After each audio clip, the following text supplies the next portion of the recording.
আসসালামু আলাইকুম ওরহমতুল্লাহি ওবরাকাতুহ। বিসমিল্লাহি ওয়ালহামদুলিল্লাহি ওয়াসসালাতু ওয়াসসালামু আলা রাসূলিল্লাহ ওয়া আলা আলিহি ওয়া আসহাবিহি ওয়া মান ওয়ালা ওয়া বা'দ। ফাকাদ ক্বালা আল্লাহু তাআলা ফিত তানসীরিল আজিজ ওয়া ফুরকানিহিল কাদীম। আউযু বিল্লাহি মিনাশ শাইতানির রাজীম। বিসমিল্লাহির রহমানির রহিম। يا أيها النبي حرض المؤمنين على القتال إن يكن منكم 20 صابرون يغلبوا 200 وإن يكن منكم 100 يغلبوا ألفا من الذين كفروا بأنهم قوم لا يفقهون صدق الله العظيم। সুপ্রিয় দর্শক শ্রোতা, কাছে দূরে বিশ্ব জুড়ে যে যেখান থেকে বাংলা ভিশন দেখছেন, আপনাদের সকলকে আন্তরিক প্রীতি, শুভেচ্ছা ও স্বাগত জানিয়ে শুরু করছি আপনাদের প্রিয় অনুষ্ঠান ফ্রুটিকা নিবেদিত রমাদান আমাদের জীবন, পাওয়ার্ড বাই এসপার ড্রিঙ্কিং ওয়াটার। আর আপনাদের সাথে রয়েছে আমি নাজির মাহমুদ। দর্শক, আপনিও চাইলে আমাদের এই ফোন ইন অনুষ্ঠানে সরাসরি অংশগ্রহণ করতে পারেন। সেজন্য আমাদের স্কলে যে নাম্বারগুলো আছে সেখানে আপনাকে ফোন করতে হবে। দর্শক, আপনারা জানেন যে আমরা প্রতিদিন ঠিক এই সময় আপনাদের সামনে উপস্থিত হই, সমসাময়িক, গুরুত্বপূর্ণ এবং রমজান রিলেটেড কোনো বিষয় নিয়ে আলোচনা করি এবং আপনাদের প্রশ্ন জবাব দিয়ে থাকি। আজও আমরা তেমন একটি গুরুত্বপূর্ণ বিষয় নিয়ে আলোচনা করব, আর তা হলো বদর দিবস। আজকে আমরা জানি 17ই রমাদান। এটা এই 17ই রমাদানে আসলে বদর বিজয় হয়েছিল, বদর যুদ্ধ হয়েছিল এবং আল্লাহ রাব্বুল আলামিন মুসলমানদেরকে বিজয় দান করেছিলেন। 1000 সুসজ্জিত সৈন্যের মোকাবেলায় মাত্র 313 জন নিরস্ত্র মুসলমানদেরকে আল্লাহ পাক বিজয় দান করেছিলেন। এটাই প্রথম বিজয় ছিল যে সত্য এবং মিথ্যার যে পার্থক্য এখানে আল্লাহ পাক করে দিয়েছিলেন। সারা বিশ্বের জন্য এটা একটা বড় দৃষ্টান্ত হয়ে আছে। আমরা সে বিষয় নিয়ে আলোচনা করব ইনশাআল্লাহ। বদর যুদ্ধের বিভিন্ন দিকগুলো নিয়ে আলোচনা করব। এই আলোচনার জন্য এবং আমরা প্রশ্নের জবাব দেওয়ার জন্য স্টুডিওতে আমন্ত্রিত হয়ে উপস্থিত হয়েছেন দেশের বরেণ্য দুজন ইসলামী চিন্তাবিদ। চলুন তাদের সাথে পরিচিত হই। আমাদের সাথে রয়েছেন বিশিষ্ট ইসলামী চিন্তাবিদ, শিক্ষাবিদ, গবেষক হযরত মাওলানা ডক্টর মোহাম্মদ আতুর রহমান মিয়াজি, অধ্যাপক, ইসলামের ইতিহাস ও সংস্কৃতি বিভাগ, ঢাকা বিশ্ববিদ্যালয়। আসসালামু আলাইকুম ওয়া রাহমাতুল্লাহি ওয়া বারাকাতুহু। ওয়ালাইকুম আসসালাম ওয়া রাহমাতুল্লাহি ওয়া বারাকাতুহু। আমাদের সাথে আরও রয়েছেন বিশিষ্ট ইসলামী শিক্ষাবিদ, মুফাসসির কোরআন হযরত মাওলানা ওমর ফারুক কুতুবী, ইমাম ও খতিব, বাংলাদেশ সচিবালয়, কেন্দ্রীয় জামে মসজিদ। আসসালামু আলাইকুম ওয়া রাহমাতুল্লাহি ওয়া বারাকাতুহু। ওয়ালাইকুম আসসালাম ওয়া রাহমাতুল্লাহি ওয়া বারাকাতুহু। জি, মোস্ট ওয়েলকাম আপনাদেরকে। আমি প্রথমে ডক্টর আতুর রহমান মিয়াজি আপনার কাছে আসছি যে এই যে আমরা যদি দেখি আল্লাহ রসুল সাল্লাল্লাহু আলাইহি ওয়াসাল্লাম ওহী প্রাপ্তির আগ পর্যন্ত কুরাইশদের কাছে, মক্কার প্রত্যেক মানুষের কাছে অত্যন্ত প্রিয় একজন মানুষ ছিলেন এবং আল আমিন উপাধি দিয়েছিলেন। সবাই তাকে আল আমিন বলতেন, সত্যবাদী।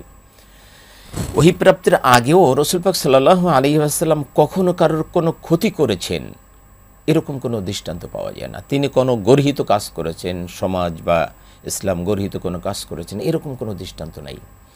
বরং তিনি সবসময় মানুষের উপকার করতেন, গরিবের পাশে দাঁড়াতেন, বিধবাদের পাশে দাঁড়াতেন, মানুষের সেবা করতেন, এইরকম কথাগুলো রয়েছে। তো বিশ্বনবী সাল্লাল্লাহু আলাইহি ওয়াসাল্লাম যখন তার কাছে ওহী আসলো, এই কথা তিনি যখন বললেন, তার কাছের মানুষগুলো তার চরম শত্রু হয়ে দাঁড়ালো এবং এক পর্যায়ে নির্যাতন শুরু হলো মুসলমানদের উপরে। অবশেষে আল্লাহ রসুল সাল্লাল্লাহু আলাইহি ওয়াসাল্লামকেও হিজরত করে মদিনায় যেতে হলো এবং মদিনায় হিজরতের পরে দ্বিতীয় বর্ষে কুরাইশরা সিদ্ধান্ত নিল যে মদিনায় যেই আল্লাহ রসুল সাল্লাল্লাহু আলাইহি ওয়াসাল্লাম এবং মুসলমানদেরকে তারা একেবারে দুনিয়া থেকে উৎখাত করে দিবে এবং তারা চলে আসলো বদর পর্যন্ত। সে বদরে একটা যুদ্ধ সংগঠিত হয়েছিল। আল্লাহ পাকের মেহেরবানি, আপনি হয়তো গেছেন, আমার যাওয়ার সুযোগ হয়েছে বদরে, আল্লাহ পাক আমাকে নিয়েছিলেন। তো সেই জায়গাটা এখনও আছে, দেখলে আসলে খুব অবাক লাগে যে আল্লাহ পাক এখানেই ফেরেশতা অবতীর্ণ করেছিলেন। ফেরেশতা বদরে মুসলমানদের সাহায্যের জন্য এসেছিল। স্যার, আপনি যদি বদর যুদ্ধ নিয়ে আসলে কিছু বলতেন, আজকে সেই বদর দিবস 17 রমাদান, আপনি যদি কিছু বলতেন। নাহমাদুহু ওয়া নুসাল্লি ওয়া নুসাল্লিমু আলা রাসূলিহিল কারীম ওয়া বা'দ। ধন্যবাদ প্রিয় উপস্থাপক, সময় উপযোগী বিষয়ের অবতারণা করার জন্য। আমরা জানি আজ 17 রমজান 1446 হিজরি, আর দ্বিতীয় হিজরি 17 রমজানেই সংঘটিত হয়েছিল ঐতিহাসিক বদর যুদ্ধ। তার মানে আজ থেকে 1444 বছর আগে। একেবারে হিসাব করা 1444 বছর আগে এই দিনে সংঘটিত হয়েছিল এই দিনে। এবং দুটো পক্ষ ছিল। এক পক্ষ হলো মুসলিম পক্ষ, রাসূল করিম সাল্লাল্লাহু আলাইহি ওয়াসাল্লাম এটার কমান্ডার ইন চিফ ছিলেন, সরাসরি নিজে যুদ্ধে অংশগ্রহণ করে এই দায়িত্ব পালন করেছেন। আর প্রতিপক্ষ ছিল কুরাইশ কাফির, ওরা ছিল 1000, আপনি একটু আগে বলেছেন, এবং তারা একেবারে সুশৃঙ্খলভাবে অত্যাধুনিক, ওই সময়ের তুলনায় অত্যাধুনিক শস্ত্র সজ্জিত ছিল, এবং নেতৃত্বে ছিল আবু জাহেল ছিলেন ওটার কমান্ডার ইন চিফ। আর রাসূল করিম সাল্লাল্লাহু আলাইহি ওয়াসাল্লামের সাহাবায়ে কেরাম রিদওয়ানুল্লাহি তাআলা আলাইহিম আজমাইন, তারা 313 জন, কিন্তু অস্ত্রশস্ত্র তেমন ছিল না, ভাঙ্গাচোরা কিছু ছিল, না থাকার মতো। তো সেখানে যুদ্ধ হলো, যুদ্ধে দেখা গেল যে 3 গুণেরও বেশি, 1000 এর মোকাবেলায় 313 মুসলমানেরা বিজয়ী হলেন। এবং এই বিজয়ের মূলে আমরা কয়েকটা বিষয় দেখতে পাই। নাম্বার 1, আমরা যদি দেখি যুদ্ধটা হলো অসম যুদ্ধ, কিন্তু বিজয় হলো, এর প্রধান কারণ হলো মুসলিম বিজয়ের রাসূল করিম সাল্লাল্লাহু আলাইহি ওয়াসাল্লামের প্রতি যে সাহাবায়ে কেরামের, যোদ্ধাদের, মুজাহিদদের যে নিঃশর্ত আনুগত্য, এই যে আনুগত্যটা, এটাই হলো বিজয়ের প্রথম কারণ। আর দ্বিতীয় কারণটা হলো আল্লাহ রাব্বুল আলামিন আগে ভাগে ঘোষণা করেছেন, হে রাসূল, প্রয়োজন বোধে 1000 ফেরেশতাকে সৈনিক হিসেবে প্রেরণ করে মুসলিমদেরকে সহযোগিতা করা হবে। প্রয়োজন বোধে 3000 এসেছিল, 1000, দ্বিতীয় পর্যায়ে 3000। আল্লাহ তাআলা আবার এটাও বলেছেন, যদি প্রয়োজন হতো 5000, প্রয়োজন হয় নাই। তো এই যে ফেরেশতা পাঠিয়ে দিলেন আল্লাহ, কারণ কি? কারণ হলো মুসলিমরা অস্ত্রশস্ত্রে সজ্জিত না হলেও এই যে তাদের আনুগত্য রাসূল করিম সাল্লাল্লাহু আলাইহি ওয়াসাল্লামের প্রতি, এবং ঈমানি যে চেতনা, ঈমানি যে জজবা, চেতনা, এটাকে উপলক্ষ করেই আল্লাহ তাআলা তাদেরকে সাহায্য করার জন্য ফেরেশতাদেরকে প্রেরণ করেছেন মুজাহিদ হিসেবে। এবং তাই হলো রাসূল করিম সাল্লাল্লাহু আলাইহি ওয়াসাল্লাম যখন বদর যুদ্ধে এই তাবু গেড়ে যখন রাতের বেলাতে অবস্থান করলেন, তখন জিবরিল আলাইহিস সালাম এসেছিলেন, এবং আল্লাহর রাসূল তখন সালাত আদায় করলেন 2 রাকাত, এবং আল্লাহ তাআলার কাছে সাজদায় দোয়া করলেন। আল্লাহ রাব্বুল আলামিন জিবরিলকে পাঠিয়ে দিলেন, জিবরিল যাও, আমার হাবিবকে বলে দাও, আল্লাহর হাবিব, আমার হাবিব যা চান, যেভাবে চান তিনি তা করবেন, আমি আল্লাহ মুহূর্তে বিজয় দিয়ে দেব। এই যে বিষয়গুলো। এবং আরেকটা ব্যাপার হলো, জিবরিল আলাইহিস সালাম রাসূল করিম সাল্লাল্লাহু আলাইহি ওয়াসাল্লামকে নিয়ে যুদ্ধের ময়দানের চারিদিকে ঘুরে ঘুরে দেখলেন, এবং জিবরিল ইন্ডিকেট করে দিল, এই জায়গাটাতে আবু জাহালকে হত্যা করা হবে, এরকম কতগুলো স্পট এইভাবে দেখিয়ে দিলেন। তার মানে কি, সবগুলোই যে আল্লাহ তাআলার পক্ষ থেকে, মানে বিজয়টা যে অত্যাসন্ন, সময়ের অপেক্ষা, এটা আগে ভাগেই সবগুলো সিম্বল। ধন্যবাদ। আমি একটা ফোন নিয়ে ইনশাআল্লাহ আবারও আসবো। দর্শক আসসালামু আলাইকুম। হ্যালো, হ্যালো, আসসালামু আলাইকুম। আমার দুইটা প্রশ্নটা হচ্ছে, ইদানিং দেখা যাচ্ছে, আচ্ছা, আপনি আপনার টেলিভিশনের ভলিউমটা কমিয়ে প্রশ্ন করুন, আমি শুনতে পাচ্ছি না। হ্যাঁ, আমি ইদানিং লক্ষ্য করতেছি যে অনেক জায়গায় ঘোড়ার মাংস খাওয়া হচ্ছে। ঘোড়ার মাংস খাওয়াটা আসলে হারাম না হালাল, এই বিষয়ে জানতে চাচ্ছিলাম। আর আরেকটা বিষয় জানতে চাচ্ছিলাম, সেটা হচ্ছে এই যে আমরা রমজান, জি, আমরা একটা প্রশ্ন পেয়েছি ভাইয়ের, আমরা ইনশাল্লাহ জবাব দেব। আমি আসছি মাওলানা ওমর ফারুক কুতুবী আপনার কাছে। আমরা যদি দেখি, আসলে ইসলামের যতগুলো যুদ্ধে যত বিজয় হয়েছে, কখনোই মুসলমানদের সংখ্যাধিক্য ছিল না, সবসময় কম ছিল, বরং এক জায়গায় একটু বেশি ছিল। আল্লাহ পাক প্রথম তাদেরকে কিন্তু পরাজিত করেছিলেন হুনাইনের যুদ্ধে, সেটা আল্লাহ কোরআনেও বলে দিয়েছেন যে, অর্থাৎ মুসলমানরা কখনোই সংখ্যা দিয়ে বিজয় লাভ করেনি, বরং ইমানি চেতনায় আল্লাহর সাহায্য ছাড়া কখনোই বিজয় আসতে পারে না। এটা বারবার আমরা দেখেছি। এই বদরের যুদ্ধ সেটা হয়েছিল। আপনি এই ব্যাপারে আমাদের দর্শকদের জন্য কি বলবেন? আলহামদুলিল্লাহ, ওয়াসসালাতু ওয়াসসালামু আলা রাসূলিল্লাহ।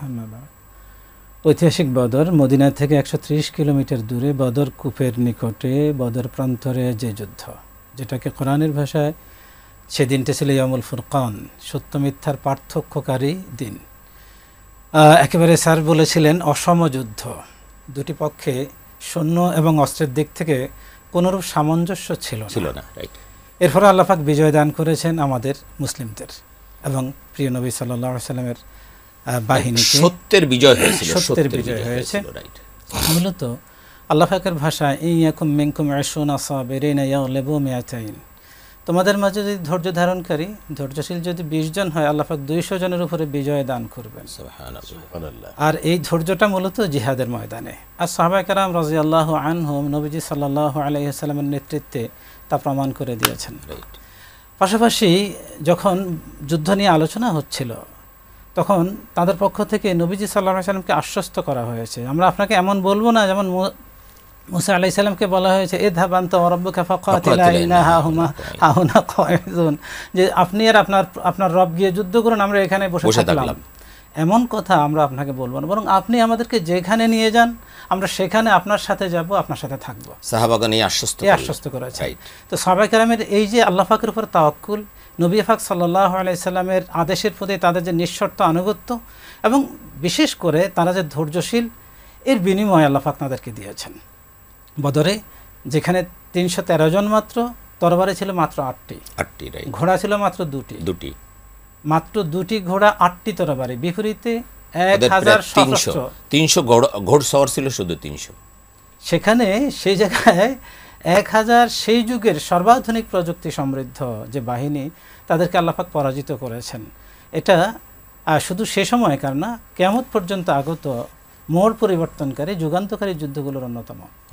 এটা যুগে যুগে মুসলিমদের তাদের ঈমান, তাদের আল্লাহ পাকের উপর তাওয়াক্কুল এবং সবরের বিষয়টি বারবার আমাদের স্মরণ করিয়ে দেয়।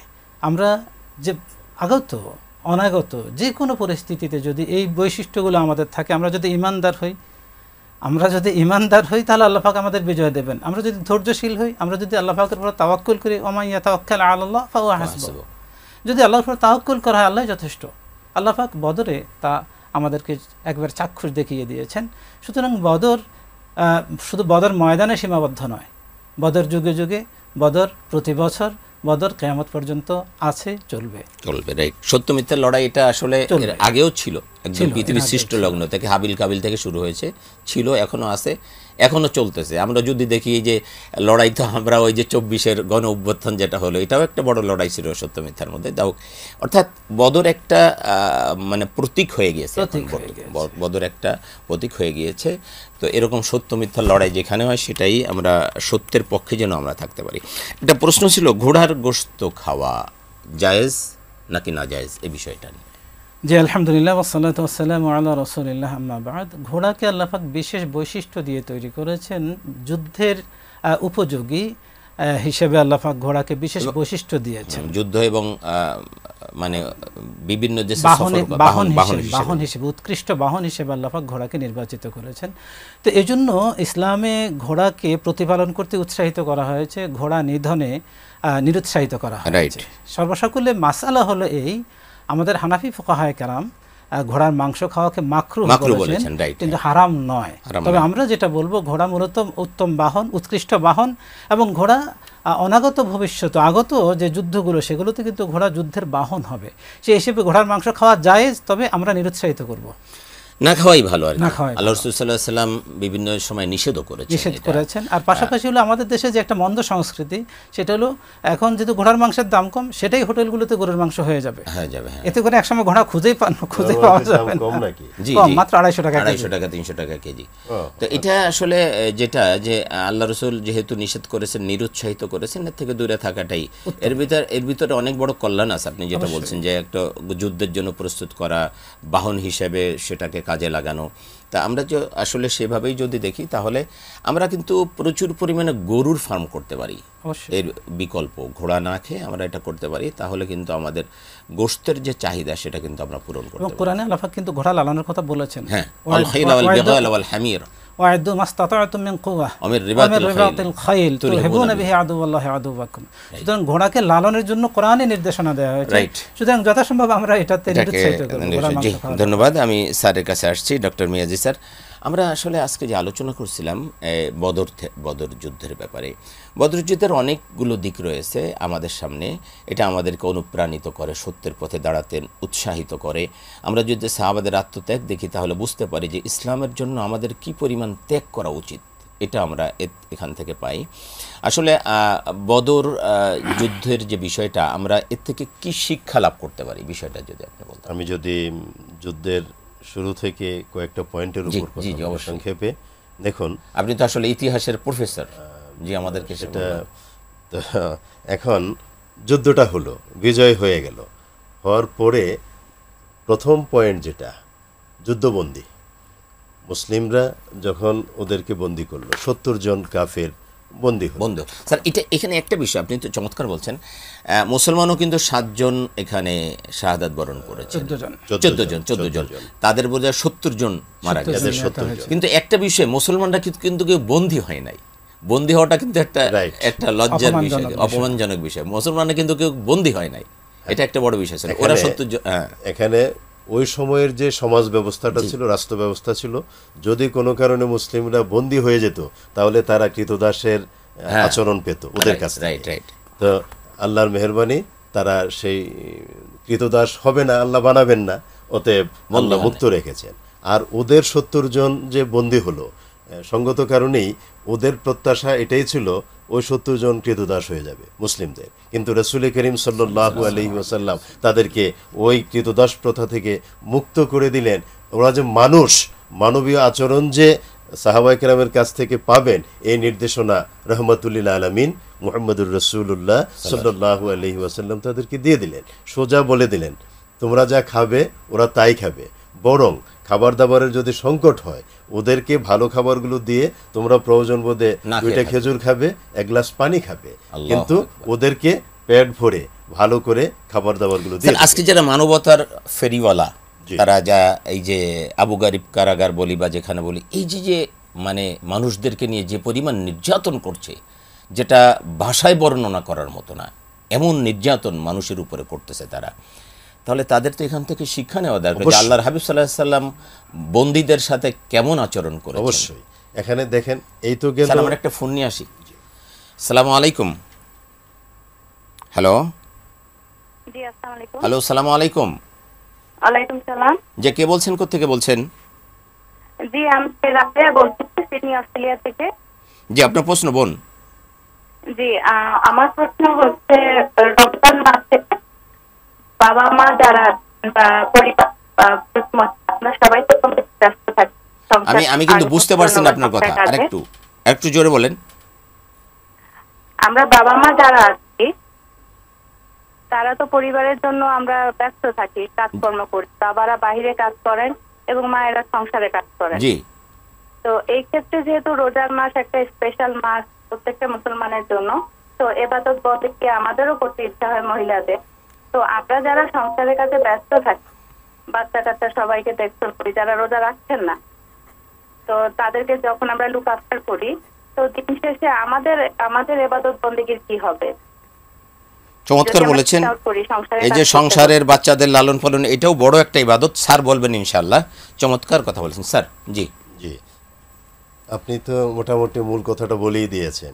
এই যে রমজানের যে এবাদতের স্বর্ণ প্রহর, এখন বোনের প্রশ্ন এটাই, এবং আফসোস করার ব্যাপারও, তারা তো কাজকর্মের ক্ষেত্রে অনেক সময় এখানে দিয়ে দিচ্ছেন, সেখানে ব্যক্তিগত ইবাদতের বিষয়গুলো সময় তারা কম পাচ্ছে।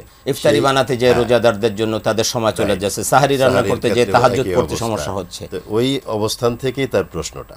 তো তাকে আমরা এইভাবে আশ্বস্ত করতে চাই, আপনি যেটা মূল কথাটা বলে দিয়েছেন, যে এই আয়োজনগুলো যে তারা করছেন, এই যে কষ্টগুলো করছেন, এটাও তাদের ইবাদতের মধ্যেই গণ্য। অবশ্যই এই যে এতগুলো রোজাদারদের জন্য তিনি ইফতার তৈরি করতেছেন, এটা বড় একটা ইবাদত। অবশ্যই ইবাদত। তাদের জন্য সাহরির ব্যবস্থা করতেছেন, অনেক বড় ইবাদত। জি, সেই ক্ষেত্রে মন খারাপ করার কোনো কারণ নেই।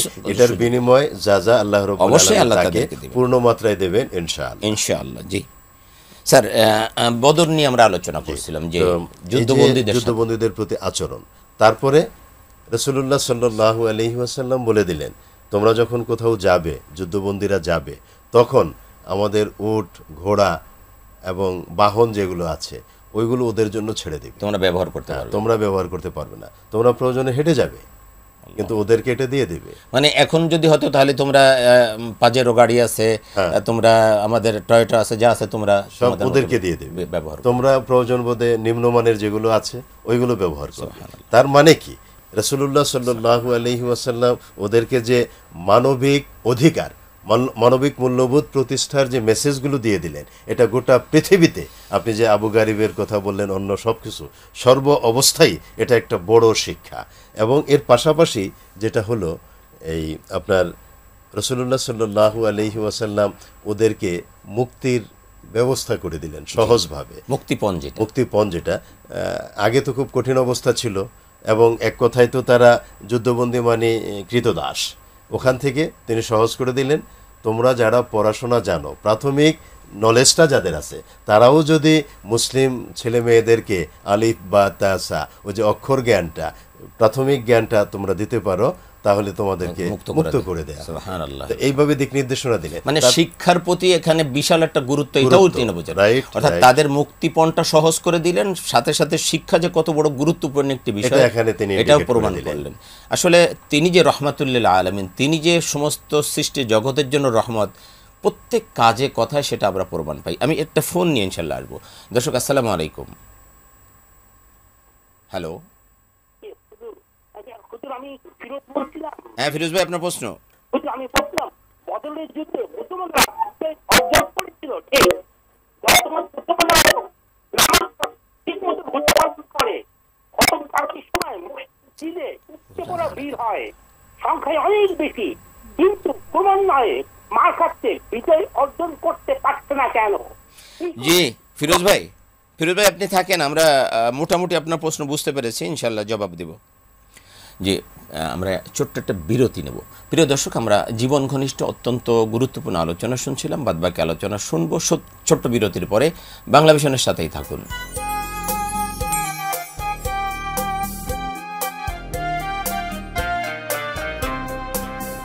প্রিয় দর্শক, বিরতির পর আবার স্বাগত জানাচ্ছি অনুষ্ঠানে। আপনারা দেখছেন ফুরুটি নিবেদিত রমাদান আমাদের জীবন, পাওয়ার্ড বাই স্পার ড্রিঙ্কিং ওয়াটার। আমরা আলোচনা করছিলাম বদর দিবস নিয়ে। আজকে 17ই রমাদান, আজ থেকে 1444 বছর আগে এই দিনে বদর প্রান্তরে সত্য এবং মিথ্যার লড়াই হয়েছিল। আল্লাহ রাব্বুল আলামিন সত্যের বিজয় দান করেছিলেন। আমরা সেই বিষয়গুলো নিয়ে আলোচনা করছিলাম। স্যার, আমরা বিরতিতে যাওয়ার আগে ফিরোজ ভাই আমাদের একটা প্রশ্ন করেছিলেন, সেটা হলো যে এখন তো মুসলমান অনেক সংখ্যায় এবং নামাজ রোজাও করতেছে, সবই ঠিক আছে, তো মুসলমানরা মার খাচ্ছে কেন, তারা বিজয়ী হতে পারছে? সময় কম, উত্তর সহজে, খুব সংক্ষেপে হলো এটা। দেখুন, ইসলামের যে মূল স্পিরিট, ওটা আমরা ধারণ করতে ব্যর্থ হয়েছি। নামাজ রোজা আমরা করছি ঠিকই, কিন্তু ইসলাম আমাদেরকে যা শিখিয়েছে, কোরআন কারীম এবং সুন্নাহসম্মতভাবে আমরা কোরআনকে বিচার বিশ্লেষণ করার যে বিষয়গুলো, ওইগুলো হারিয়ে ফেলেছি। মানে গোটা জীবন ব্যবস্থা যেটা ছিল, এটা ইসলাম যে কমপ্লিট কোড অফ লাইফ, এটা আমরা আমাদের ডিকশনারি থেকে হারাই ফেলেছি। আমরা যদি রাজনৈতিক বিষয়গুলোকে সমান গুরুত্ব দিতাম, অর্থনৈতিক বিষয়গুলোকে সমান গুরুত্ব দিতাম, এবং আদর্শ সমাজ বিনির্মাণে রাসূল করিম সাল্লাল্লাহু আলাইহি ওয়াসাল্লাম যে দিক নির্দেশনা দিয়েছেন, বিদায় হজের ভাষণ, মদিনার সনদ, ওইগুলোকে আমলে নিয়ে যদি আমরা ইসলামের মূল স্পিরিটকে পূর্ণভাবে ধারণ করে পথ চলতাম, তাহলে আমাদের নামাজ রোজাগুলো ইফেক্টিভ হতো এবং আমরা মার খেতাম না। আমরা মায়ের খাওয়ার জন্য ময়দানে অগ্রসর হলে আমাদের ওই স্পিরিট আমাদেরকে সামনে নিয়ে যেত। ওই যে আমরা বদরের আলোচনাটা করলাম, মাত্র 313 জন সাহাবী এবং অস্ত্রশস্ত্র নাই, তারা কোন কারণে বিজয় অর্জন করলো, ঠিক ওই কারণটা আমরা হারিয়ে ফেলেছি, এজন্য আমরা মার খাচ্ছি। আমরা যদি ওটা পুনরুদ্ধার করতে পারি, তাহলে আবার আগের অবস্থানে ফিরে যেতে পারবো ইনশাআল্লাহ। এবং এর জন্য অবশ্যই কোরআন এবং সুন্নাহর দ্বারস্থ আমাদের হতে হবে, এর কোনো বিকল্প নেই। জি ধন্যবাদ স্যার। আমি কোরআন একেবারে সংক্ষেপে বলেছে, ওয়ালা তাহিনু ওয়ালা তাহজানু ওয়া আনতুমুল আ'লাউনা ইন কুনতুম মুমিনিন। জি, যদি মুমিন হও তবে তোমরাই বিজয়ী হবে। আসলে আমাদের মাঝে তো ঈমান সেভাবে আসেনি। কোরআনের ভাষায় যে আমরা নিজেদের তো ঈমানদার দাবি করি, কিন্তু ঈমানদারের কোন বৈশিষ্ট্যটা আমাদের মাঝে আছে? আরও কিছু কারণ আছে, যেমন হুব্বুদ দুনিয়া ও কারাহিয়াতুল মাউত, হাদিস শরীফে যেটা বলা আছে, দুনিয়ার ভালোবাসা, মৃত্যুকে অপছন্দ করা। আরেকটা আছে, ইদা তারাকতুমুল জিহাদ ফাসাল্লাল্লাহু আলাইকুমুদ-দিল্লা হাত্তা তারজিউ ইলা দীনিকুম ইলা জিহাদিকুম। আমরা তো আসলে জিহাদ থেকে দূরে সরে গেছি। না নফসের জিহাদ আছে, না বাস্তবিক জিহাদ বা এই জাতীয় কোনো চিন্তা পরিকল্পনা আছে। সব দিক থেকেই তো আমরা পিছিয়ে। আমরা মার খাবো না তো খাবে কারা? অনেক সময় জিহাদের কথা বললে মানুষ আরো উল্টা মনে করে, যে জঙ্গি একটা ভাব মনে করে। তা অথচ জঙ্গি বা সন্ত্রাস নয়, সন্ত্রাসকে নির্মূল করার জন্য আল্লাহ জিহাদ। ওই কথাটাই বদরের মূল শিক্ষাটার এটাও একটা এটাই ছিল যে সন্ত্রাসকে নির্মূল করার জন্য মানে জমিনে কোরআন বলেছে ওয়ালা ওয়ালা দাফুল্লাহিন নাস বা'দহুম বিবা'দিন লা হুদ্দিমাতিল লা ফাসাদাতিল আরদ ওয়া হুদ্দিমাত সাওয়ামি ওয়া বিয়া ওয়া মাসাজিদ ইউযকারু ফিহা ইসমুল্লাহ। যদি আল্লাহ পাক একটি দলকে দ্বারা আরেকটা দলকে গ্রুপকে যদি নিয়ন্ত্রিত না করতেন তাহলে তারা পুরো জমিনে বিপর্যয় ছড়িয়ে দিত, মসজিদ মন্দির গির্জা সব ধ্বংস করে দিত। সুতরাং জিহাদ হলো সেটা যেটা দ্বারা এই অন্যায়গুলোকে দমন করা হয়। জিহাদ সন্ত্রাস নয়, জিহাদ হলো সন্ত্রাস দমনের জন্য, সন্ত্রাস নির্মূলের ব্যবস্থা। আর সবচেয়ে বড় ব্যাপার ওইটাই, আমি যেটা রাজনৈতিক কথাটা বললাম, আমরা যে এক কথায় বলি মসজিদে গিয়ে আমরা ইবাদত করব, মসজিদ রাজনীতির জায়গা না। আরে বেটা, মসজিদ তো রাজনীতির হেডকোয়ার্টার, সেন্ট্রাল পয়েন্ট। মুহাম্মদুর রাসূলুল্লাহ সাল্লাল্লাহু আলাইহি ওয়াসাল্লাম মসজিদে নববীকে সেন্ট্রাল পয়েন্ট বানিয়েছেন, রাজনীতির কেন্দ্রবিন্দু। এটা সংসদ ভবন উনি যেটা বললেন, আমাদের আমি একটু বলি যে আমাদের প্রচলিত যে রাজনীতি আছে আসলে সেইটা নাকি কোরআন সুন্নাহ যেটা কোরআন ও সুন্নাহর রাজনীতি, সেই স্পিরিট আমরা হারিয়ে ফেলেছি। এবং ওই রাজনীতির ভেতরেই আপনি জিহাদকে খুঁজে পাবেন, যেটা আপনি বললেন। সুতরাং এই বিষয়গুলোকে যদি আমরা আমলে নেই তখন আমরা আর মার খেতে হবে। আসলে আমাদের আপনাদের কাছ থেকে আরো কথা শোনার ছিল, কিন্তু আমরা সময়ের শেষ প্রান্তে চলে এসেছি। এই জন্য আপনাদের উভয়কে ধন্যবাদ জানাচ্ছি। প্রিয় দর্শক, আমরা অনুষ্ঠানের একেবারেই শেষ প্রান্তে চলে এসেছি।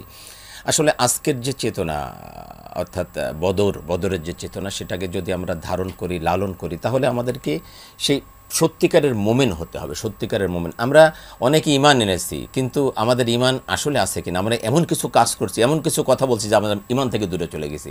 আদৌ আমার নামাজ হচ্ছে কিনা, অনেক এরকম আছে, নামাজ হচ্ছে কিনা, কারণ তার ইমানই নাই, এমন কিছু কথা বলে ফেলেছে, এমন কিছু কাজ করেছে যে তার ইমান ঠিক আছে কিনা। সুতরাং আমাদেরকে পরিপূর্ণ মোমেন হতে হবে আগে। আমরা যদি মোমেন হই এবং কোরআন, আমাদের আলোচকরা যা বলেছেন, কোরআন এবং সুন্নাহর উপরে যদি আমরা অটল থাকতে পারতাম, আমরা যদি সেই দিক নির্দেশনা মোতাবেক জীবনযাপন করতে পারতাম, জীবনের প্রতিটি ক্ষেত্রে, আমাদের যাপিত জীবনের প্রতিটি পদক্ষেপে, প্রতিটি ক্ষেত্রে যদি আমরা কোরআন সুন্নাহ মোতাবেক জীবনযাপন করতাম, তাহলে আসলে আমরা বিজয়ী হতে পারতাম। আল্লাহ পাক আমাদেরকে এটা বোঝার এবং তার উপর আমল করার তৌফিক দান করুন। আপনারা দেখছিলেন ফুরুটেকে নিবেদিত মাদনা আমাদের জীবন, powered by Spa drinking water. এই অনুষ্ঠান আগামী দিনেও আপনারা দেখবেন ঠিক একই সময়। সেই অনুষ্ঠান দেখার সাদর আমন্ত্রণ জানিয়ে আপনাদের ইহকালীন পরকালীন কল্যাণ কামনা করে আজকের মতো বিদায় নিচ্ছি। আল্লাহ হাফেজ। আসসালামু আলাইকুম ওয়া রাহমাতুল্লাহি ওয়া বারাকাতুহু।